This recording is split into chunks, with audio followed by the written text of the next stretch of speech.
Men, kasih tepuk tangan yang paling meriah, yang paling dahsyat buat Tuhan. Puji Tuhan, selamat datang di acara Sela. Saya bersyukur kepada Tuhan. Saya kembali diberikan kesempatan untuk melayani setiap Bapak Ibu Saudara yang berada di rumah.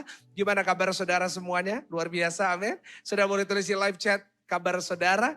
Dan setelah saudara tulis itu, sama-sama tulis di live chat, Yesusku dahsyat atau Tuhan Yesus dahsyat. Saya percaya saat kita terus memperkatakan kata-kata iman, kita mengucapkan kata-kata yang baik tentang Tuhan kita, saya yakin dan percaya bahwa kita akan mengalami kebaikan Tuhan dalam kehidupan kita. Bapak Ibu Saudara, kembali meskipun hari ini hari Chinese New Year, saya tetap melayani saudara. Ya, Bapak Pak Boy bilang kongsi-kongsi ya, dia udah muak dengernya dari pagi saudara ya kan, karena bagi-bagi terus. Saudara, dan malam hari ini saya nggak bagi saudara angpau, tapi saya bagikan kepada saudara firman Tuhan. Dan saya percaya firman Tuhan itu lebih berharga dari semua uang yang berada di dunia ini. Karena itu sama-sama kita mau belajar firman Tuhan bersama. Malam hari ini saya ditemani oleh teman-teman dari tim Praise and Worship. Saya ditemani oleh Pak Boy atau Pak Boy. Pak Frigo Sopleli bersama dengan Ibu Gledi. Ya, saya bersyukur saya masih dipercaya Tuhan untuk bisa nyampein firman buat saudara. Terima kasih buat beberapa ribu saudara yang sudah bergabung dan bahkan saudara yang ikut rerunnya ya. Kalau di acara Sela ini secara statistik kita lihat banyak sekali, bahkan lebih banyak yang ikut rerun daripada live streamingnya ya. Jadi saya nggak tahu berapa ribu dan saya percaya jemaat Tuhan dimanapun saudara berada pasti diberkati Tuhan ya kan. Kita mengadakan acara ini bukan untuk nguntungin pihak-pihak tertentu, tapi kita mengadakan acara ini supaya kita bisa jadi berkat ya kan. Dan kalau saudara ketemu dengan saya atau saudara mungkin lagi di Surabaya atau kemarin saya di Jakarta, kalau saudara lihat kita yang di atas mimbar ini, saudara jangan takut untuk nyapa ya. Gak apa-apa kan disapa ya Mbak Bu ya. Disapa gitu. Jangan cuma lihat dari jauh lalu lihatnya mukanya aneh. Lihat dari atas bawah. Saya jadi ngerasa kayak monyet saudara lagi di Taman Safari. Saudara boleh nyapa kami gak gigit saudara. Kami akan, bahkan kalau saudara sapa saya bahkan akan doain saudara kalau saudara perlu ya. Jadi ayo kalau saudara ketemu dengan kita, saudara boleh menyapa dan saya bersyukur. Sekali lagi saya bersyukur bisa melayani saudara. Hari ini Tuhan taruh dalam hati saya untuk menyampaikan kepada jemaat Tuhan Sela dengan satu judul yaitu In the Middle. In the Middle bukan lagu, bukan lagunya dunia, tapi In the Middle ini topik yang akan saya bawakan, yaitu berada di tengah. Sama-sama tulis di live chat, berada di tengah. Ya kan, ayo sebenarnya tulis di live chat, berada di tengah. Saudara, kenapa Tuhan suruh saya untuk menyampaikan ini buat saudara?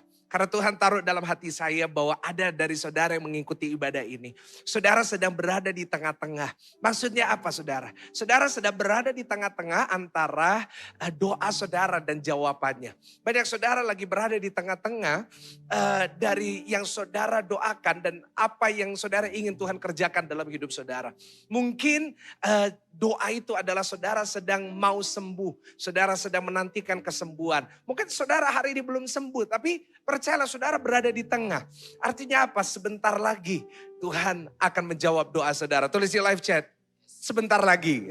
Coba ngomong sama kanan kiri. Sebentar lagi gitu kan. Mungkin saudara sedang struggling dengan rumah tangga saudara. Saudara menghadapi suami yang mungkin keras kepala batu gitu kan Bu ya. Mungkin saudara lagi ngadepin istri yang gak bisa diomongin gitu kan. Mau menangnya sendiri. Dan saudara berdoa Tuhan kapan pulihkan. Saudara lagi di tengah. Dan saya berdoa biarlah saudara gak nyerah di tengah jalan. Meskipun di tengah-tengah, kita harus tetap mempertahankan iman kita. Entah berapa lama lagi kita harus bertahan, entah berapa bulan lagi, bahkan berapa tahun lagi, ayo kita tetap bertahan. Karena saya percaya janji Tuhan itu ajaib dan amin gitu kan. Firman Tuhan berkata, tadi kita udah nyanyikan, ku percaya janjimu ajaib. Ajaib artinya apa? Melebihi yang kita pikirkan, yaitu melebihi akal kita. Karena itu jangan membatasi Tuhan dengan akalmu. Jangan membatasi waktu Tuhan dengan waktumu. Kenapa? Janjinya ajaib. Tulis di live chat, janjinya ajaib. Nah, karena itu hari ini saya mau tunjukkan kepada saudara. Betapa pentingnya in the middle. Betapa pentingnya apa respon kita saat kita berada di tengah. Saudara, saya korbannya gak lama-lama seperti hari Minggu. Tapi saya rasa saya perlu share karena saya rasa ada yang butuh ini hari ini. Ada yang lagi butuh itu? Ya kan? Ayo kita belajar sama-sama. Ayub pasal yang pertama. Ayatnya yang ke-13 sampai ayatnya yang ke-22. Ya, Ayub pasal yang pertama. Ayatnya ke-13 sampai 22. Kita bergantian bacanya ya. Dari sebelah kanan saya Pak Boy. Bang Frigo, Pak Frigo bersama dengan Bu Gledi. Ayub 1 ayat 13 sampai 22. Ya, kita bergantian, kita baca secara cepat. Silakan. Puji Tuhan. Firman Tuhan Ayub pasal 1 ayat 13. Firman Tuhan. Pada suatu hari ketika anak-anaknya yang laki-laki dan yang perempuan makan-makan dan minum anggur di rumah saudara mereka yang sulung. Ayat 14, datanglah seorang pesuruh kepada Ayub dan berkata, sedang lembu sapi membajak dan keledai-keledai betina makan rumput di sebelahnya. Datanglah orang-orang Sheba menyerang dan merampasnya, serta memukul penjaganya dengan mata pedang. Hanya aku sendiri yang luput, sehingga dapat memberitahukan hal itu kepada Tuhan. Yes. Ya, 16 firman Tuhan. Sementara orang itu berbicara, datanglah orang lain dan berkata, api telah menyambar dari langit dan membakar serta memakan habis kambing domba dan penjaga-penjaga.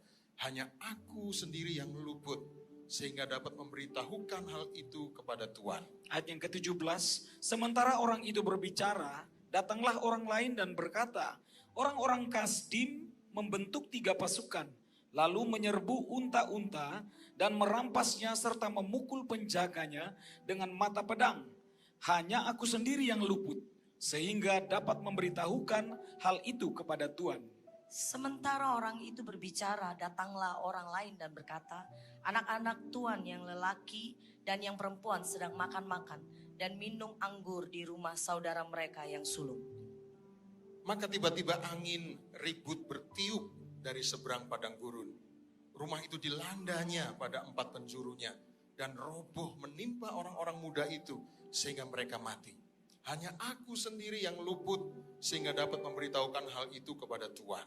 Maka berdirilah Ayub lalu mengoyak jubahnya dan mencukur kepalanya. Kemudian sujudlah ia dan menyembah. Katanya, dengan telanjang aku keluar dari kandungan ibuku. Dengan telanjang juga aku akan kembali ke dalamnya. Tuhan yang memberi, Tuhan yang mengambil, terpujilah nama Tuhan. Saya baca ayat 22. Dalam kesemuanya itu Ayub tidak berbuat dosa dan tidak menuduh Allah berbuat yang kurang patut. Saudara, kita baru saja membaca kisah tentang Ayub. Saudara, saya yakin sering banget membaca tentang Ayub. Kita sering mendengar firman Tuhan tentang Ayub. Tapi hari ini saya mau tunjukkan kepada saudara dari sisi yang berbeda. Kita melihat sisinya dari di mana dia berada pada ayat-ayat ini. Dia sedang berada di tengah, in the middle lagi. Yaitu dari antara apa?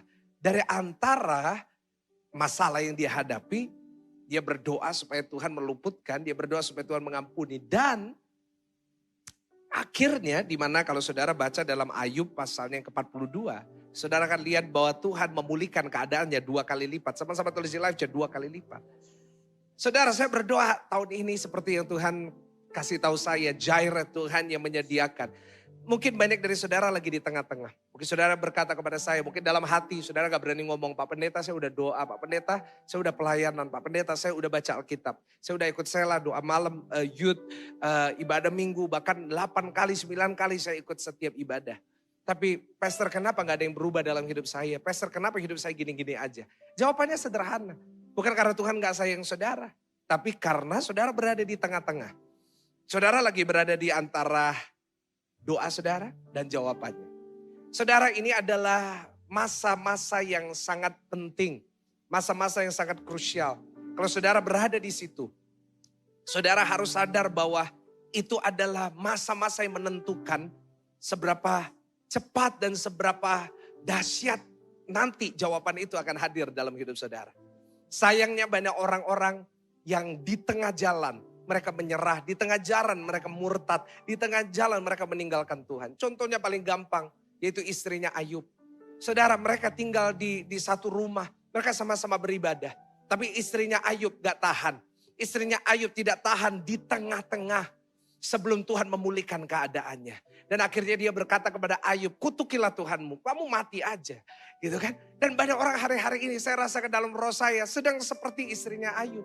Mereka sudah berkata kepada orang, percuma kamu ke gereja, percuma kamu beribadah, percuma kamu di depan TV nyembah Tuhan. Loh, buktinya kamu tetap sakit. Buktinya kamu tetap masalah keuanganmu. Buktinya tetap rumah tanggamu berantakan. Tapi dengerin saya baik-baik.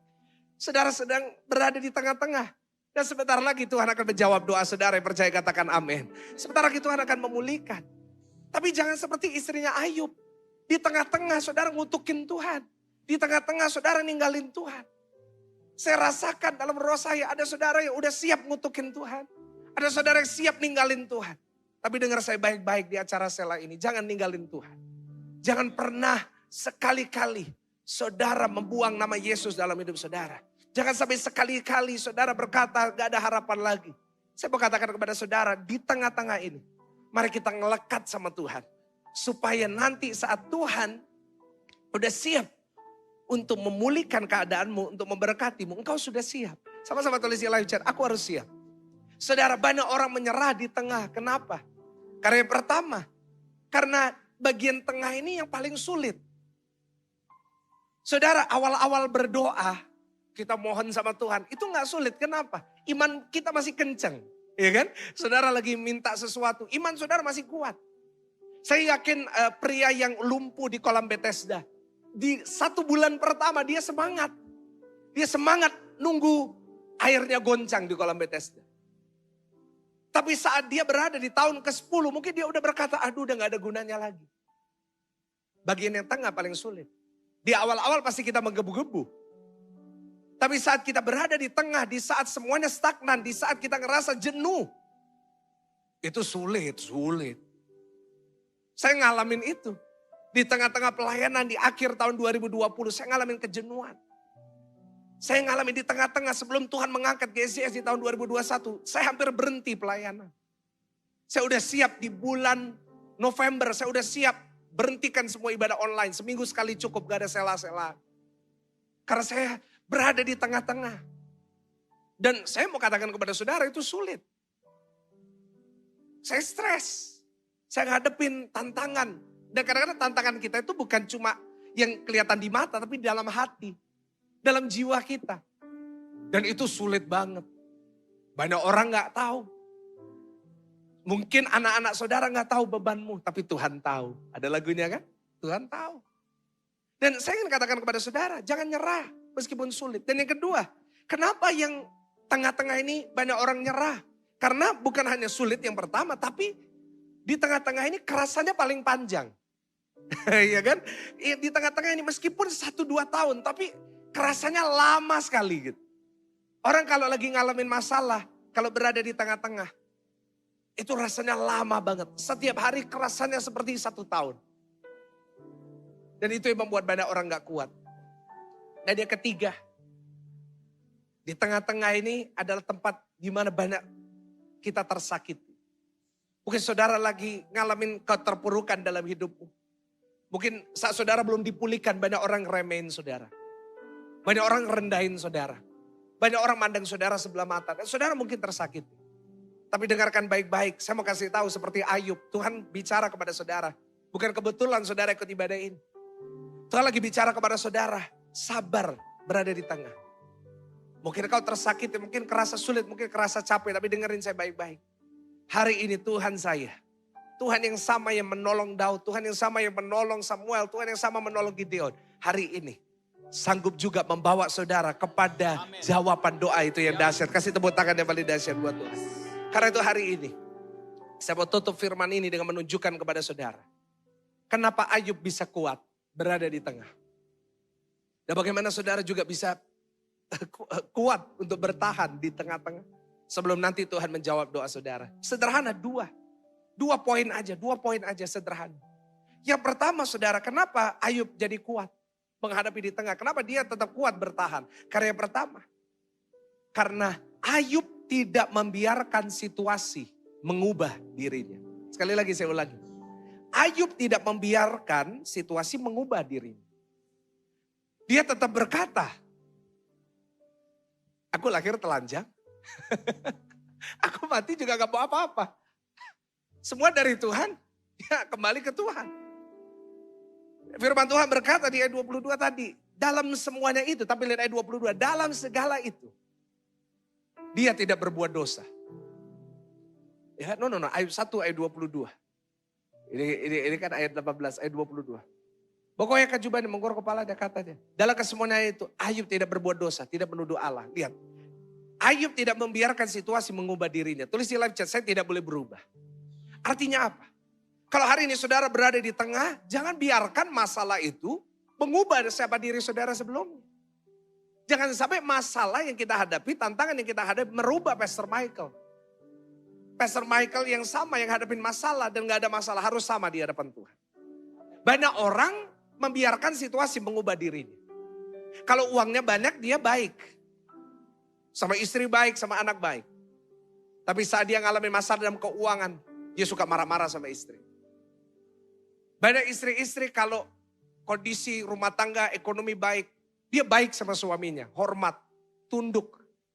Tapi begitu ada masalah rumah tangga, suaminya mungkin ketipu, suaminya mungkin kena persoalan. Wah, bukan tunduk tapi tanduk. Di sini ada yang suka nanduk suami, bertobatlah sama kerajaan Allah sudah dekat. Ya kan? Saudara, banyak orang berubah. Dulu awal-awal gak ada masalah ke gereja. Begitu ada masalah, marah sama Tuhan, kecewa sama Tuhan, gak ke gereja lagi, gak beribadah lagi. Saya mau katakan, situasi kita gak boleh ngerubah sikap kita sama Tuhan. Amin. Kalau saudara orang yang suka menyembah Tuhan, jangan biarkan persoalan saudara membuat saudara berhenti menyembah Tuhan. Saudara, kadang-kadang kita harus dewasa. Saya beberapa waktu yang lalu, Sabtu kemarin kalau gak salah, saya khotbah di youth. Saya khotbah satu firman Tuhan buat anak-anak muda, saya katakan kalian harus dewasa. Kenapa kita harus dewasa? Karena orang dewasa berkatnya pasti beda. Iya kan? Kalau saudara punya anak itu minta mobil, paling kita beliin mobil mainan. Tapi kalau dia udah umur 20, kalau saudara punya berkat, dia minta mobil, pasti dibelikan mobil. Yang beneran, bukan mainan. Nah, kenapa kita harus dewasa dalam menghadapi persoalan? Karena orang dewasa sadar bahwa tidak semua hal dalam hidup ini harus sesuai dengan keinginan saya. Gak semuanya harus sesuai dengan apa yang saya mau. Tidak semuanya harus sesuai dengan kehendak saya. Tapi orang yang dewasa meskipun dia gak dapat apa yang dia mau, dia tetap gak berubah. Sikapnya tetap sama. Tapi beda dengan anak kecil. Anak-anak begitu dia gak dapat yang dia inginkan, dia marah-marah, dia teriak-teriak. Dia ngambek. Saya berdoa gak ada Kristen ngambek di sela ini. Tulis di live chat, saya tidak boleh suka ngambek. Saudara, istrinya Ayub sebelumnya banyak berdoa. Tapi begitu dia berada di tengah, dia membiarkan situasi mengubah diri. Dari seseorang yang berdoa buat 10 anaknya. Pada akhirnya apa yang terjadi? Dia mengutuk Tuhan. Dia mengutuk suaminya. Bapak ibu saudara, saya mau katakan kepada setiap bapak ibu saudara yang saya kasihi. Jangan pernah kita membiarkan situasi mengubah diri kita. Hari ini tetap berdoa. Tetap sungguh-sungguh sama Tuhan. Sesuatu belum terjadi, tetap sungguh-sungguh sama Tuhan. Belum disembuhkan, tetap menyembah Tuhan. Belum dipulihkan, tetap dekat sama Tuhan, beribadah kepada Tuhan. Kenapa? Karena saat kita tetap mempertahankan iman kita, saat kita gak berubah, saat kita tetap menyembah Tuhan, kita lagi dibentuk. Seperti bejana kita lagi dibentuk. Kenapa Tuhan itu digambarkan seperti tukang periuk yang lagi bentuk bejana. Karena Tuhan bukan cuma membentuk kita menjadi satu bejana yang indah. Tapi Tuhan juga lagi memperbesar kapasitas kita. Dia lagi besarin kapasitas supaya kita bisa nerima berkat itu. Saudara, kalau Ayub tidak mengalami tantangan persoalan, mungkin dia gak siap menerima 2 kali lipat. Tapi di tengah-tengah ini adalah waktu di mana Tuhan lagi memperbesar kapasitas kita. Lagi digedein. Mungkin sebelumnya bisa nampung 1 liter. Tapi karena digedein di tangan tukang periuk, dia bisa atur gimana jadi nerima 2 liter, 3 liter, 4 liter. Tapi kalau kitanya yang berubah, Kalau kitanya yang gak mau dibentuk, kalau kitanya yang gak mau ngalamin masalah, kita bilang gak mau, udah capek saya. Saya khawatirnya pada akhirnya gak dapat. Pada akhirnya gagal, jadi produk gagal. Saudara, hari ini, biar Tuhan yang mengendalikan situasi. Kitanya gak usah berubah. Kitanya yang serahkan sama Tuhan. Ada lagu serahkanlah, serahkanlah, serahkan pada Yesus. Nah, ya kan? Kita harus serahkan sama Tuhan. Serahkan bukan cuma kita datang ke gereja, nah Tuhan masalahku. No. Tapi kita serahkan diri kita dibentuk sama Tuhan. Kita serahkan supaya Tuhan mau apa? Buat Tuhan. Tukang periuk yang kita miliki, itu Tuhan gak pernah salah. Dia gak pernah kalah. Kita sering nyanyi lagu itu. You can do all things but fail. Dia gak pernah kalah, dia gak pernah gagal. Tapi ingat, dia juga gak pernah salah. Tulis di live chat, dia gak pernah salah. Dia gak pernah salah membentuk kita. Karena itu saat kita serahkan diri kita sudah berkata sama Tuhan, Tuhan meskipun aku berada di tengah, bentuk aku sesuai dengan apa yang kau mau. Tuhan gak pernah ngerencanain yang buruk buat saudara. Tuhan rencanain Ayub dapat 2 kali lipat. Tapi keputusan tetap di tangan Ayub. Ayub tidak berubah. Ayat 22 berkata, dan kesemuanya itu dia gak berbuat dosa. Dia gak berubah. Dia gak ngutukin Tuhan. Dan doa saya. Saudara juga tidak berubah. Tetap setia. Tetap konsisten menyembah, beribadah. Saya percaya sebentar lagi saudara akan sampai di finish. Di mana saudara akan melihat kemuliaan Tuhan yang dahsyat terjadi dalam hidupmu. Dan yang kedua, yang terakhir. Yang kedua, kenapa Ayub tetap kuat? Selain dia tidak membiarkan situasi mengubah dirinya. Yang kedua, karena Ayub menjaga hati. Sama-sama tulis di live chat, menjaga hati. Jaga hati, jaga hati, jaga hati. Saudara, kadang-kadang kita ini gak bisa jaga hati kita. Itu yang membuat kita gak kuat. Kita mengizinkan situasi mengubah sikap hati kita kepada Tuhan. Saudara, firman Tuhan berkata manusia melihat yang di luar, tapi Tuhan lihat hati. Kalau kita gak bisa jaga hati kita. Kalau kita gak bisa jaga sikap kita. Maka saya khawatir. Kita gak akan pernah sampai. Atau saya boleh katakan tambah lama. Ada saudara yang mau lama. Kita gak ada yang mau lama. Kita maunya semuanya cepat. Ayub tidak membiarkan dirinya pahit. Mungkin dia sempat down. Aduh, kok kayak gini ya. Tetapi tetap dia gak ngutukin Tuhan. Mungkin dia bisa ngutukin dirinya. Mungkin dia saking stresnya dia ngutukin dirinya. Dia ngutukin hari kelahirannya. Tapi tetap dia jaga hatinya sama Tuhan. Dia jaga hatinya terhadap Tuhan. Dia tetap gak pernah pandang Tuhan sebagai Tuhan yang jahat. Dan saya berdoa. Hari ini saudara bisa menjaga hati. Tetap murni.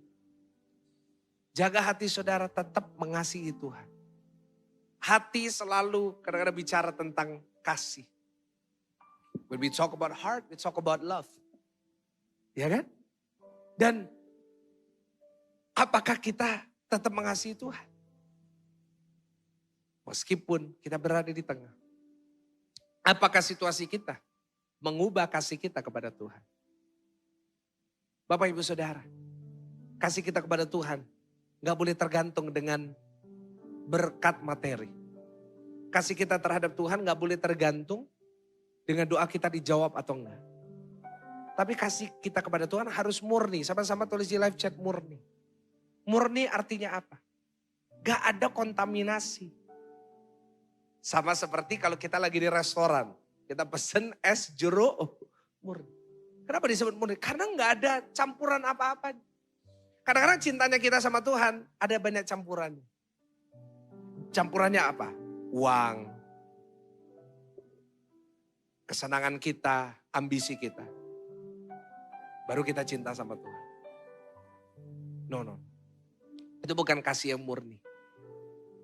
Tapi kasih kita kepada Tuhan harus murni. Dan gak ada embel-embel. Gak boleh kita cinta Tuhan kalau hidup kita baik-baik saja. Tapi dalam segala situasi kita percaya Tuhanku pasti sanggup membawa aku keluar dari persoalan. Mungkin hari ini aku di tengah. Tapi aku percaya kalau aku cinta Yesus.